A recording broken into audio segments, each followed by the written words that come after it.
রাজ্য সরকারি কর্মচারী, আধা সরকারি কর্মচারী, শিক্ষক ও অশিক্ষক কর্মীবৃন্দ সরকারের কাছে কাজ ও নীতি রূপায়ণে গুরুত্বপূর্ণ ভূমিকা পালন করেছে। এদের এই অবদানকে স্বীকৃতি দিতে আমরা ঘোষণা করছি যে বর্তমানে 18% মহার্ঘ ভাতা দিয়ে ওপর অতিরিক্ত 20% মহার্ঘ দিয়ে দেওয়া হবে।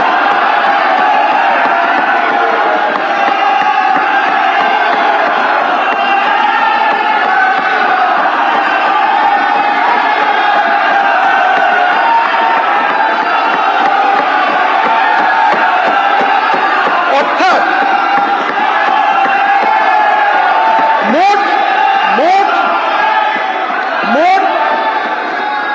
মোট ডিএ হার হবে 38%। পেনশন প্রাপ্যরা অতিরিক্ত 20% ডিএনএস রিলিফ পাবেন। এই ডিএনএস রিলিফের বৃদ্ধি 1 অক্টোবর 2026 থেকে কার্যকরী হবে।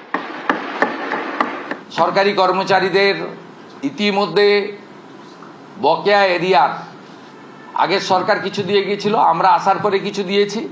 16 থেকে 19 কার্যত প্রায় ক্লিয়ার হয়ে গেছে।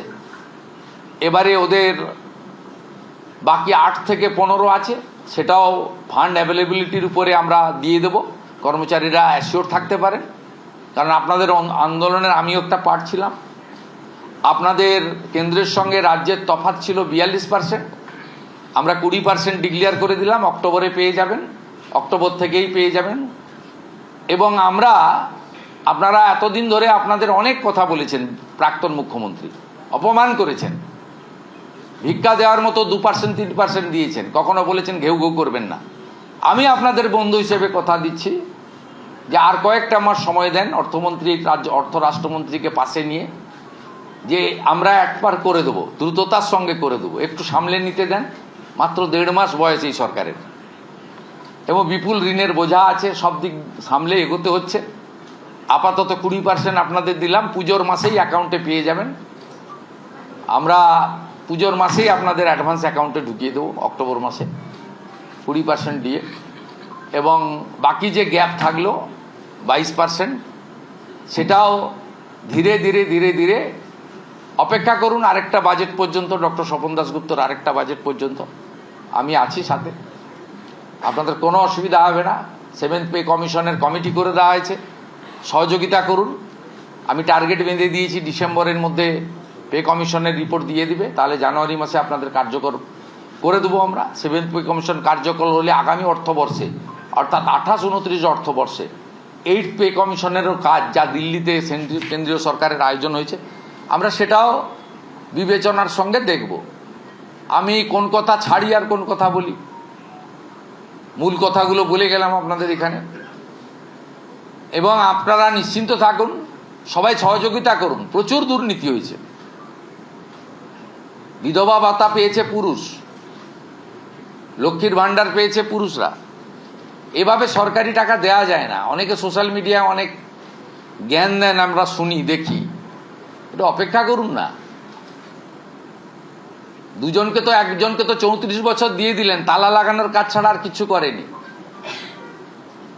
চিরকুটে চাকরি দিয়েছে পার্টির ক্যাডারদেরকে, আর একদল 15 বছর সাদা খাতায় চাকরি দিয়েছে। এরাই এখন বড় বড় কথা বলেন, ভাষণ দেন, সোশ্যাল মিডিয়ার প্ল্যাটফর্মকে ইউজ করেন, এবং একটা বিশেষ সম্প্রদায়ের লোকদের উস্কানি দেওয়া কথাবার্তা বলেন। এই সরকার বাংলার সংস্কৃতি ফিরিয়ে আনার জন্য হেরিটেজ কমিশনকে পুনরুজ্জীবিত করা, আমাদের মঠ মন্দির সংস্কারের জন্য উল্লেখযোগ্য সিদ্ধান্ত নিয়েছেন। 3000 কোটি টাকা বরাদ্দ রাখা হয়েছে। আমরা তীর্থক্ষেত্র সার্কিট, প্রভু শ্রী চৈতন্যদেব সার্কিট, আমরা এগুলো করব। এই সংস্কৃতিকে কেউ অস্বীকার করতে পারবে না। আমরা এই সংস্কৃতির জাগরণ ঘটাবো, কারণ এই রাজ্য শুধু সাংস্কৃতিক রাজধানী নয়, এই রাজ্য আধ্যাত্মিক রাজধানী।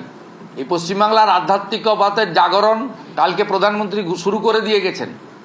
ডক্টর শ্যামাপ্রসাদ মুখার্জিকে সামনে রেখে আমরা অনেক ঘোষণা করেছি, তার 125তম জন্মজয়ন্তী কিভাবে উদযাপিত হবে, 125 ফুট উঁচু মূর্তি হবে, ওই দিনটি ছুটির দিন হিসাবে পালন করা হবে, শ্রদ্ধার সঙ্গে পালন করা হবে, ইত্যাদি ইত্যাদি বিশেষ বিশেষ কয়েকটি বিন্দু উল্লেখ করব। আমাদের ভিডিও ভালো লাগলে লাইক এবং শেয়ার করুন। কমেন্ট সেকশনে গিয়ে জানান আপনাদের মতামত। আরও ভিডিও পেতে আমাদের চ্যানেল সাবস্ক্রাইব করুন এবং প্রতি মুহূর্তে খবরের আপডেট পেতে প্রেস করুন বেল আইকন।